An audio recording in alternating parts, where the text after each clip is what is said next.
Hello, welcome दोस्तों। मेरा नाम अमित और आपका अपने ही चैनल टॉप 10 स्टडी में स्वागत है।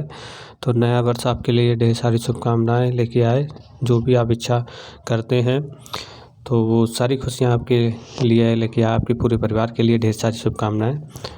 तो आज का जो हमारी पिछली वीडियो थी उस पर आपने तहे दिल से ढेर सारा प्यार दिया। इस वीडियो को भी जो 100 लाइक्स का एम रहेगा, तो हम चाहते हैं आप हर एक बंदा इस वीडियो को लाइक करे, कमेंट्स और शेयर ज़रूर करें। क्या कमी है उसमें भी कमेंट शेयर कर सकते हैं। और इसमें जो general science RRC group D के क्वेश्चन पूछे जाते हैं वो 25 अंक के पूछे जाने हैं। तो 2018 के आधार पर फिजिक्स से 4-5 क्वेश्चन पूछे जाएंगे, केमिस्ट्री सबसे ज़्यादा पूछी जाएगी, तो केमिस्ट्री की तैयारी प्रॉपर तरीके से करिएगा। और लाइफ साइंस से 7 से 8 क्वेश्चन पूछे जाएंगे, जिसमें बायोलॉजी और केमिस्ट्री भी और बॉटनी भी संबंधित ज़रूर होंगे। तो इसमें 20 क्वेश्चन है, कुछ नोट्स वगैरह भी हैं, उन्हें ध्यान से देखिएगा। पहला क्वेश्चन है, शरीर में हीमोग्लोबिन का कार्य क्या है? तो हीमोग्लोबिन का जो कार्य होता है वो ऑक्सीजन का परिवहन ट्रांसफ़र करना होता है। ठीक है, तो ये हो गया। अगला क्वेश्चन है, निमोनिया रोग से कौन सा अंग प्रभावित होता है? तो निमोनिया रोग से जो अंग प्रभावित होता है वो फेफड़े प्रभावित होता है। विकल्प का ऑप्शन हमने नहीं दिया है, अगले आने वाली वीडियो में विकल्प का भी ऑप्शन हो जाएगा। विकल्प से दिक्कत ये रहती है, जो स्टूडेंट होते हैं वो कंफ्यूज हो जाते हैं और गलत लगा देते हैं तुक्के में। अगला है क्वेश्चन नंबर 3, मानव शरीर की सबसे लंबी कोशिका कौन सी है? तो सबसे लंबी कोशिका है नर्व सेल। ठीक है, और इसी में जो क्वेश्चन पूछे गए हैं वो 2018 से कुछ इम्पोर्टेंट क्वेश्चन ही हमने चुने हैं। ठीक है, तो हर एक क्वेश्चन आप इम्पोर्टेंट है और ये रिपीटेड क्वेश्चन है। इसी का नोट्स ये बनता है कि सबसे छोटी कोशिका कौन सी है? तो इसकी सबसे छोटी कोशिका RBC है। ठीक है, जिसे रेड ब्लड सेल कहते हैं। ऑक्सीजन के कितने परमाणु मिलकर, क्वेश्चन नंबर 4 है, ऑक्सीजन के कितने परमाणु मिलकर ओजोन, जिसे O3 से प्रेजेंट करते हैं, का एक अणु बनाते हैं? आंसर है 2।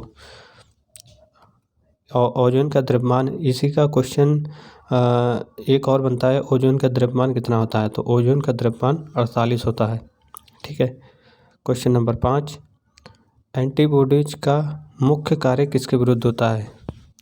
तो एंटीबॉडीज का राइट आंसर है संक्रमण के। ठीक है, एंटीबॉडीज का मुख्य कार्य किसका होता है? संक्रमण के विरुद्ध कार्य होता है। क्वेश्चन नंबर 6, सबसे हल्की अक्रिय गैस कौन सी है? तो सबसे हल्की अक्रिय गैस हीलियम है। ठीक है, आगे क्वेश्चन नंबर 7। क्वेश्चन नंबर 7 से कुछ इम्पोर्टेंट चीज़ें ली गई हैं, जैसे बैरोमीटर का कार्य क्या है, स्पायरोमीटर का क्या काम है, स्फाइगमोमैनोमीटर का क्या काम है। तो उस तरह के हमने नोट्स बना के रखे हैं। तो पहला है, बैरोमीटर का काम होता है वायुमंडलीय दाब नापने का। स्पायरोमीटर का काम होता है रेस्पायरेशन जो रेट होता है वो नापने का काम करता है। स्फाइगमोमैनोमीटर का काम होता है ब्लड प्रेशर, जिसे BP कहते हैं, वो नापी जाती है।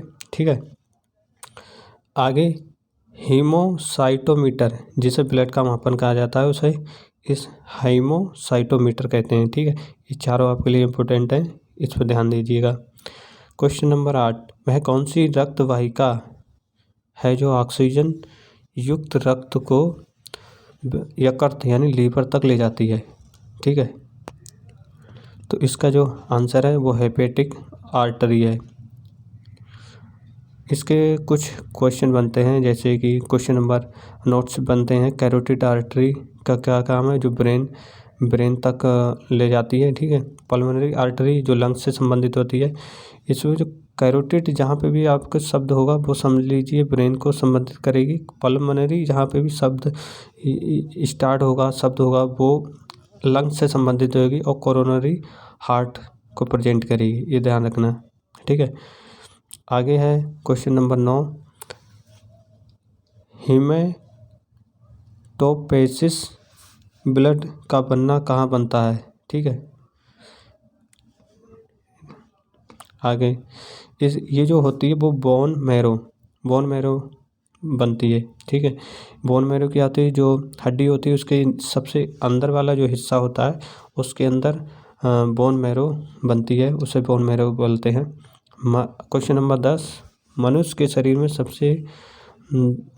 सबसे धमनी कौन सी है, सबसे महाधमनी कौन सी है, इस तरह का क्वेश्चन है। तो एरोटा महाधमनी है, ठीक है।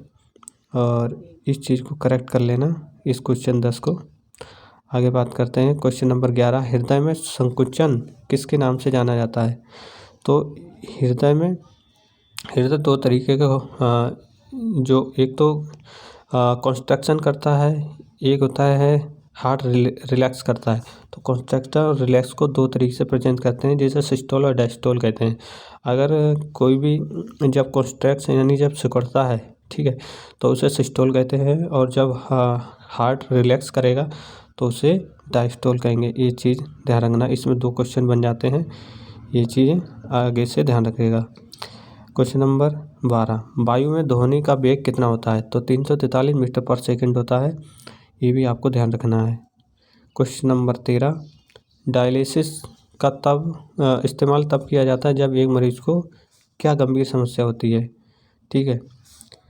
तो इससे डायलिसिस तब की जाती है जब किडनी गुर्दे की गंभीर समस्या होती है, तब डायलिसिस करा जाता है। अब इसमें कुछ जो नोट्स हमने बनाए हैं, वो लीवर किसके लिए करा जाता है या और लंग्स किसके लिए है और हार्ट। तो लीवर के लिए जो करा जाएगा वो हेपेटोलॉजी ठीक है, और पल्मोनोलॉजी। तो यहाँ पल्मोनोलॉजी थोड़ा सा सही कर लीजिए, ठीक है, नोलॉजी, उसे करेक्ट कर लीजिए, ठीक है। यहाँ पे एल कर दीजिए एम से पहले, बाकी सब सही है। और हार्ट की जो नॉलेज मिलेगी वो कार्डियोलॉजी कहलाती है, ठीक है। आगे बात करते हैं क्वेश्चन नंबर 14, आनुवंशिकी के जनक कौन से हैं। तो आनुवंशिक के जनक कौन से हैं, मेंडल। और इसका दूसरा क्वेश्चन बनता है बायोलॉजी के जनक कौन से हैं, ये पूछ लेता है बार बार। तो बायोलॉजी के जनक हैं वो अरस्तु। अगले क्वेश्चन नंबर 15, रक्त समूह की खोज किसने की। तो रक्त समूह की यानी कि ब्लड ग्रुप की खोज किसने की। तो ब्लड ग्रुप की खोज लैंडस्टीन 1900 में खोज की थी, और 1930 में इन्हें क्या मिला था, नोबेल पुरस्कार मिला था। अगर इस क्वेश्चन 15 का दूसरी तरीके से बन सकता है कि नोबेल पुरस्कार जो एबीओ ग्रुप होता है उसकी खोज किसने की, ठीक है। तो इस तरह से क्वेश्चन बन जाएगा, ये सब भी ध्यान रखने का। और नोट्स ये है, अगला है अलेक्जेंडर फ्लेमिंग ने किसकी खोज की थी, एंटीबायोटिक पेनिसिलिन की खोज की थी। ये भी क्वेश्चन बनता है, तो इसे ध्यान रखने का, ठीक है। अलेक्जेंडर फ्लेमिंग ने किसकी की थी, एंटीबायोटिक जिसकी पेनिसिलिन की खोज की थी, प्रतिजैविक। विलियम हार्वे ने किसकी खोज की थी, सर्कुलेटरी सिस्टम की खोज की थी। यह भी ध्यान रखना है, नोट्स में है। किसकी उपस्थिति के कारण रक्त का रंग लाल होता है। तो हीमोग्लोबिन के कारण रक्त का जो रंग होता है वो लाल होता है। अब इसमें एक चीज़ होता है, इसमें 2 चीज़ें होती हैं, 2 शब्दों से बनता है, एक हीमो और दूसरा ग्लोबिन। हीमो जो होती है वो एक आयरन से बनी होती है, और जो ग्लोबिन होता है वो प्रोटीन को प्रेजेंट करते हैं। और जो हीमो जो शब्द होता है वो आयरन जब अपने ऑक्सीजन लेते हैं, तो आयरन और ऑक्सीजन मिलकर क्या होता है, ब्लड का जो रंग होता है वो रंग लाल कर देते हैं। तो इस चीज़ का ध्यान रखते हैं कि ब्लड का रंग लाल क्यों होता है। नहीं समझ में आया कमेंट बॉक्स में लिख सकते हैं। खसरा किस वायरस के कारण होता है। तो खसरा जो है, पहले इस तरह से 2 क्वेश्चन इसके बन जाते हैं कि खसरा किसके कारण होता है, वायरस के कारण होता है, बैक्टीरिया के कारण होता है, या फंगई के कारण होता है। तो इस तरह के 4-5 क्वेश्चन बन जाते हैं, एक क्वेश्चन अलग से बन जाता है जिसमें कई लोग कंफ्यूज हो जाते हैं। कई बार बैक्टीरिया भी लिख देते हैं, जो गलत है। वायरस के कारण होता है, कौन से वायरस के कारण होता है, रूबेला वायरस के कारण। अगला है मानव शरीर की सबसे लंबी हड्डी कौन सी है। सबसे लंबी हड्डी कौन सी है, फीमर है, जो हमारे जांग, जिसे जांग बोलते हैं, वो हड्डी है। आगे है, जो पेशाब होती है वो उसमें दुर्गंध किस कारण होती है।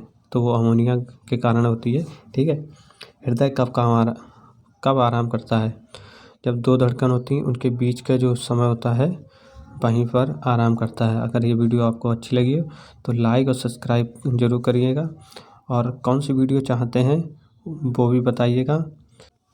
भाई लोगों, अभी तक आपने चैनल सब्सक्राइब नहीं किया तो सब्सक्राइब ज़रूर कर दीजिएगा, और हमारे टेलीग्राम चैनल पे ज़रूर जुड़ जाइएगा। हमारे चैनल टेलीग्राम पे ज़रूर जुड़ जाइएगा। यहाँ पर आपको PDF प्रॉपर तरीके से मिलती रहेंगी, और जो भी वीडियो मिस होती है तो यहाँ पर इस वीडियो को भी हमने यहाँ पर PDF दे रखी है, तो यहाँ से आप PDF डाउनलोड कर सकते हैं और प्रॉपर तरीके से इसकी PDF मिलती रहेंगी। ठीक है, तो तैयारी करते रहिए। Good luck, thank you so much.